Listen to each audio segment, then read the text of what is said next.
तर नमस्कार मित्रांनो, मी ऋषी भोसले आणि ऋषीज ब्लॉग या इंस्टाग्राम आणि यूट्यूब चॅनलवरती आपलं स्वागत आहे. तर आज मी तुम्हाला एक माहिती म्हणजे एकदम चांगली माहिती देतो आहे की ज्या शेतकऱ्यांना शेती करायची आहे, पाणी नाही आहे आणि विहीर किंवा बोर मारण्यासाठी पैसे नाही आहेत, तर काळजी करू नका.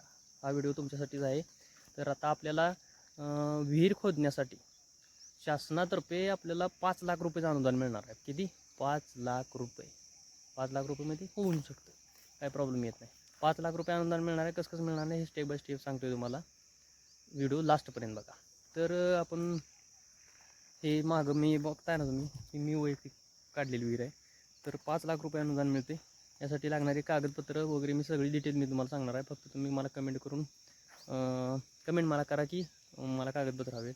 मी सगळी कागदपत्र तुम्हाला मी सांगतो. तर 5 लाख रुपये अनुदान मिळते. किती? 5 लाख रुपये. तर त्यामध्ये कागद वगैरे गोळा करणे हे 2 ते 3 हजार रुपये खर्च येतो आहे. प्लस ग्रामपंचायतीचा ठराव लागतो आहे त्यामध्ये.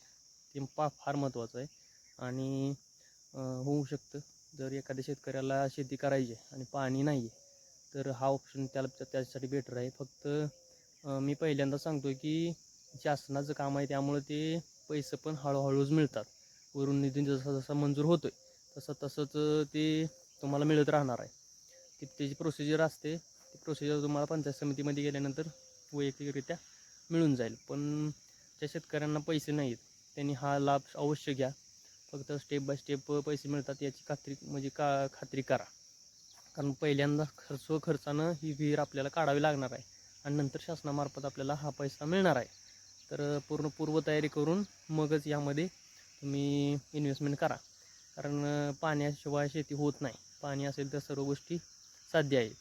तर शासनामार्फत अशा बऱ्याच स्कीम आहेत ज्या मी तुम्हाला सांगत राहीन. मी ज्या ज्या स्कीमचा लाभ घेतलेला आहे त्या स्कीमचं मी तुम्हाला माहिती देत राहील. अशाच व्हिडिओसाठी मला फॉलो करा, लाईक करा, शेअर करा आणि कमेंट करून नक्की कळवा की तुम्ही अशा विहीर काढण्यासाठी लाभ घेतलेला आहे का नाही शासनाचा. कारण शासनाचा लाभ तर तुम्ही घेतला नाही तर शासन तुमचा लाभ हा 100% घेतच राहणार आहे. हे लक्षात तुम्ही ठेवा.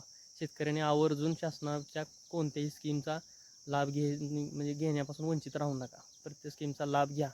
प्रत्येक स्कीमची माहिती मिळवत राहा. कारण वरून खालीपर्यंत येस्तोवर आपल्याला ते मिळत नाही आहे. आदलेमधले माणसं ते गडगचूप करतात. त्यामुळं प्रत्येकानं थोडी थोडी माहिती मिळवत या गोष्टींचा लाभ घ्यायचा आहे. शेतकऱ्यांनी लाभ घेतला तरच शेतकरी उबदार येणार आहे. नाहीतर मग हे नुकसान आहेच. नैसर्गिक आपत्ती हे चालूच राहणार आहे. त्यामुळे प्रत्येकानं जरा शांत राहून या गोष्टी साध्य करायच्या आहेत. माझ्याकडे पैसा आहे, मी बक्कळ करीन, ह्याव करीन, काय उपयोगच नाही. निसर्गापुढं सगळं कार्यक्रमच आहे सगळा. त्यामुळं व्यवस्थित नियोजनबद्ध शेती करताना नियोजनबद्धच करा. कोणताही एखादा कोणाच तर बघून असं करू नका. कारण त्याच्या मागं बॅकअप असतो आहे हे पण बघा. एखाद्याच्या मागं बॅकअप नसतो. मी पण विदाऊट बॅकअपच आलेलो आहे यामध्ये. तर प्रत्येक गोष्टीची माहिती व्यवस्थित घ्या आणि मगच शेती हा व्यवसाय करा. कारण अचानक पडलेल्या गोष्टींमध्ये जास्त करून तोट्याचीच बाजू असते. त्यामुळे प्रत्येकानं हा पूर्ण अभ्यास करून या गोष्टीमध्ये पडायचं आहे. अजून एकदा सांगतो की विहिरीसाठी 5 लाख रुपये अनुदान मिळत आहे. प्रत्येकाने या गोष्टीचा लाभ घ्या. फक्त व्यवस्थित माहिती मिळवा आणि मगच यामध्ये पडा. कारण अर्धवट माहिती घेऊन पडला तर अंगलटी येणारी गोष्ट आहे. कमी खर्च नाही हा. एकदा केला का काय पाणी मिळून जाईल. पाणी जेव्हा होऊन पण जाईल. पण बॅकअप असणं गरजेचं आहे. प्रत्येकानं या गोष्टींचा चांगला अभ्यास करा मग यामध्ये पडा. तर अशाच व्हिडिओसाठी माझा ब्लॉग बघत राहा. धन्यवाद.